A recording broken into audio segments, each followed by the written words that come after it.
তারিখ মেতে দিল্লির লালকেল্লা ময়দানে একটা জনজাতি সাংস্কৃতিক সমাগম অনুষ্ঠানের আয়োজন হয়। সেই অনুষ্ঠানে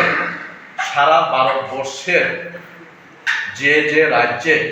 আমাদের জনজাতি বা এসটি সম্প্রদায়ের লোক আছে, প্রত্যেক রাজ্য থেকে ডেলিগেটসের মতো আমাদের ত্রিপুরা রাজ্যেরও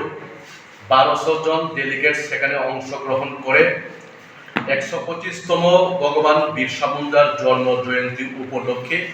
এই দিল্লির লালকেল্লার জনজাতির সাংস্কৃতিক সমাগম। সেই সমাগমে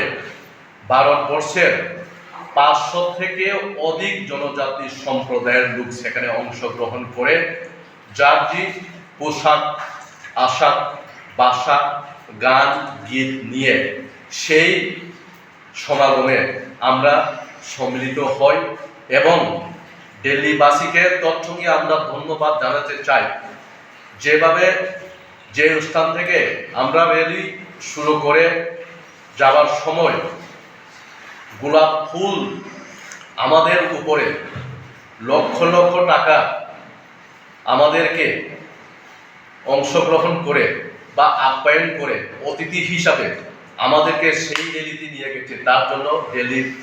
এখানে যারা কার্যকর্তা আছেন তাদেরকে আবার ধন্যবাদ। এই জনজাতির সাংস্কৃতিক সমাগম র্যালিতে মুখ্য অতিথি হিসাবে উপস্থিত ছিলেন আমাদের জনজাতির সুরক্ষা মঞ্চের রাষ্ট্রীয় অধ্যক্ষ গণেশ রাম ব্রহ্মজি মাননীয়, উপস্থিত ছিলেন সহ রাষ্ট্রীয় অধ্যক্ষ ডক্টর রাজকিশোর হামজাদা, তৎসঙ্গে উপস্থিত ছিলেন আমাদের ভারতবর্ষের হোম মিনিস্টার মাননীয় অমিত শাহজি উপস্থিত ছিলেন এবং উনি সেই র্যালিতে বা সেই অনুষ্ঠানে আমাদের জনজাতি সম্প্রদায়ের ভারতবর্ষের আমাদের যে কৃষ্টি সংস্কৃতি আমাদের রীতি নীতি সমাজের সেটাকে রক্ষা করার জন্য সংবিধানকে পুনরায় ভাবে কোনো না কোনো সংবিধানের যে আওতা রয়েছে, আমাদের বাবা সাহেব আম্বেদকর যিনি আমাদের সংবিধান রচয়িতা যেভাবে দিয়ে গেছেন সেখানে কোনো না কোনো স্থানে আমাদের জনজাতির ক্ষেত্রে কালচার সংস্কৃতি আমাদের যে ফেইথ বা বিশ্বাস এটাকে রক্ষা করার জন্য আমাদেরকে আশ্বাস দিয়েছে। তারপরে র্যালির পরে 28 তারিখ সকাল 10টার সময় আমরা আমাদের ভারতবর্ষের মাননীয় রাষ্ট্রপতিজি এবং প্রধানমন্ত্রীজি আমাদের একটা টিম 37 জনের একটা টিম ওনাদের সাথে সাক্ষাৎ করে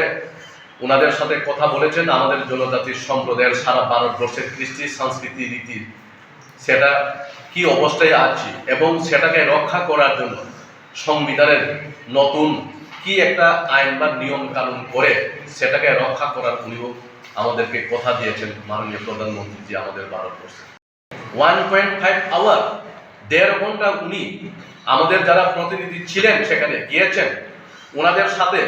1.5 ঘন্টা বসে উনি আমাদের সারা ভারতবর্ষের জনজাতির সম্প্রদায়ের কৃষ্টি সংস্কৃতি সেটাকে রক্ষা করার এবং কি কি অসুবিধা আছে আমাদের সমাজের মধ্যে সেটাকে নিয়ে উনি আমাদের কাছে জানতে চাইলেন এবং আমাদের যারা সেখানে প্রতিনিধি গিয়েছেন ওনারও একে একে সেটাকে ব্রিফিং দিয়েছেন। এখানে মূলত 3টা দাবিকে নিয়ে আমরা সেই জনজাতির সাংস্কৃতিক সমাগমে আমরা সম্মুখীন হই। প্রথমত দাবি লুকুর কমিটি গঠন, সারা ভারতবর্ষের জনজাতিদের একটা কমিটি গঠন আমাদেরকে করে দিয়ে আমাদের জনজাতিদের কৃষ্টি সংস্কৃতি রীতি নীতি সেটাকে রক্ষা করার জন্য একটা কমিটি করে দেওয়ার জন্য আমাদের সেই র্যালির মাধ্যমে আমরা দাবি জানিয়েছি। 2 নম্বর দাবি যেটা সংবিধানে ভারতবর্ষের যে সংবিধানে আমাদের বাবা সাহেব আম্বেদকর যিনি আমাদেরকে সংবিধান দিয়েছেন সেই সংবিধানে নতুন আইন পাস করে নতুন বিল করে আমাদের জনজাতি সমাজের যিনি আমাদের কৃষ্টি সংস্কৃতি রীতি সমাজের নীতি সেটাকে অনেকে আমাদের মাঝে